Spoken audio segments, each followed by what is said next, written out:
How do you produce a video that drives £70,000 of opportunities in only 1 week, Lloyd? Well, I have a feeling we might be discussing that in this episode, Dan. What made you think that? Well, it's just the consistent way we've started episodes for the last sort of 50 episodes with a question and then going into why or how we do that. Yeah, it gives a bit of a clue away, doesn't it? Yeah. So there's 4 steps. It's quite simple. The first one is getting people's attention. So we did this, as we've said, with a clip from a viral video we knew was recognizable for our target market in marketing. But you can do this in a number of different ways. So you need to get people's attention on social. You can use a visual hook. So in the first couple of seconds of a video, something that people are going to see that's visually intriguing or interesting.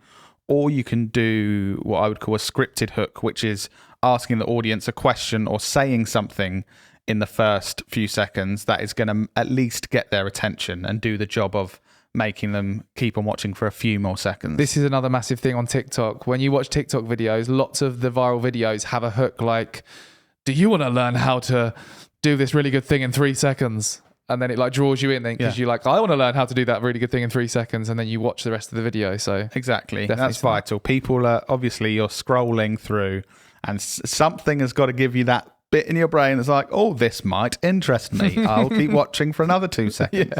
Yeah. The next thing is hold the attention with quality. So I said this a couple of episodes ago, but your video needs to be as long as it is good. After you've got their attention, it can't then just be you going, so at Lloyd's Cleaning Services, our hoovers are the number 1 hoovers in the southeast area, except one of the competitors. Because then you've got their attention at the start and you've wasted it. Anything that is not interesting, intriguing, entertaining for your audience needs to go. So if you're new to video and you're thinking, oh, I'm not very good at this, your video might be 9 seconds long because you might just think of something where you're saying, oh, do you want to learn how to do this? And then you've got your Hoover because you're in cleaning and you do this hack and go click, click, click. Oh, there it is. Now your Hoover's 2 times as powerful. I'm Dave. Get in touch. And that's okay. I think a lot of people feel like they have to make long videos because it's like, well, I don't really know what to do. So if I just do more, maybe that's better. So are you saying everyone should make 5-minute videos? So 5-minute videos? No, I'm not, Dan. Oh, no, okay. Only if it's going to be brilliant for 5 minutes. Okay. And also maybe just ask someone else if it is brilliant, because sometimes you can be really proud of something, but then you might need a critical eye of being like, I know you like this.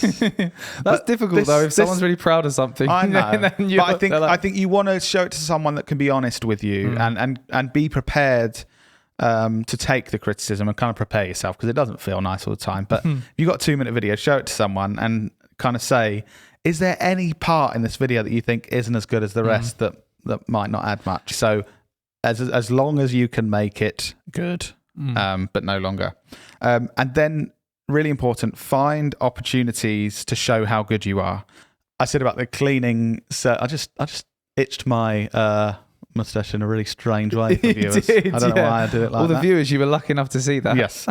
Find opportunities to show how good you are. So if you are that cleaning, say you own a cleaning company, you've already found an interesting way to hook the people in. You're doing something interesting. So you're like, do you want to know how I hoovered up a pea from 10 meters away? And then so you got them in, and then they think, even me not being in cleaning, I'd be like, oh yeah, I do want to see that. And then you got this Hoover and does that. And then when you've got the attention, finding a way to communicate why this makes your business good, why they should maybe consider working with you. And because a lot of people can make some interesting video of doing that, and then it's like, oh, what's the point of that for my business, really? Yeah. That's interesting to someone, but they're never going to get in touch. Yeah. But then just dropping in something once you got their attention, to say something like, oh, this makes our cleaning teams 2 times more efficient, so we're half the price of our competitors.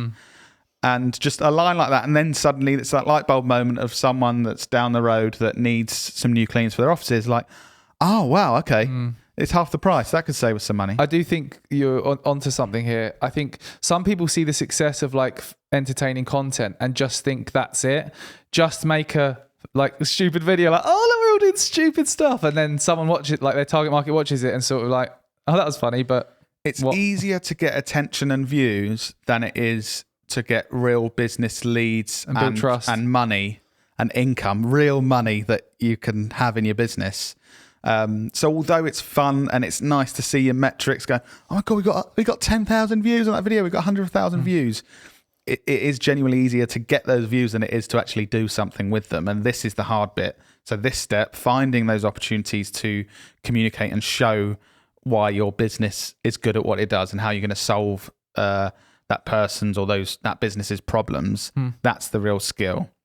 And then finally, which is another step that needs to happen, creating an ecosystem that basically makes it a no-brainer for people to get in touch with you. So around that video, if they're watching thinking, wow, he hoovered that pea up from 10 meters away, and they're still watching, and then they hear you and you say you're half the price of your competitors, and they go, oh my God, that could actually save us some money, and they click or they Google your business name. If the next thing they see doesn't impress them as much as what they've just been impressed by, you're probably never going to hear from them. It's building all of these pieces of content that gives that potential customer what they want along the way to demonstrate that you're the best solution to their problem. I've seen, it's usually kind of crafty, arty people on TikTok that have got like 3 million views showing how they make their product. And then they put out TikTok saying like, here are my views, like 3 million views, and here are my orders. And they got like 4 orders. And you think like, I would think if 3 million people watched a piece of my content, I don't know, maybe I'd get 150 orders minimum. I think that really shows you can get attention, but if the product or service isn't good enough, or the way you communicate your product and service isn't good enough, once they move from that video, it's not actually going to do anything to help you.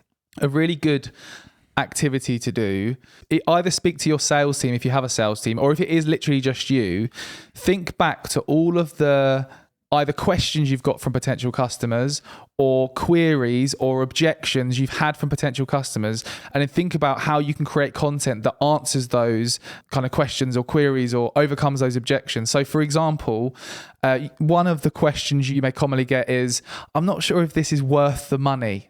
Like, it seems quite expensive. I'm not sure it's worth the money. How could you overcome that? On your product page of your website, you could have symbols showing all of the things that demonstrate value. Like, it's got a 30-day money-back guarantee. It's got a 50-day warranty. It's got free returns. It's made from this special material that lasts double as long as your competitors. Like, that sounds good material. It's good material. Think of all the things. And there's a really good example. So I remember if you go on like Gymshark's website, they've got a look on their product pages. And this is a tip for any industry, actually. Look at the industry leaders in your industry. Look at their pages on their website, product pages, and see what they're doing. Because they're probably investing millions in optimizing that page, and you can steal those ideas for your page. Yeah, so to create video content that can have success like ours, where we got £70,000 of opportunities within a week, we need to get their attention. We need to hold their attention by only making videos that are as long as they are good. And then we need to find opportunities to show how good our business is, our product or services is, a product or service is. Learn how to speak. And then we need to create the ecosystem around that video. So when they move away from that video, wherever it is on the internet, that they're really impressed and it matches the quality, and they become a customer or they become a lead, whatever works for your business.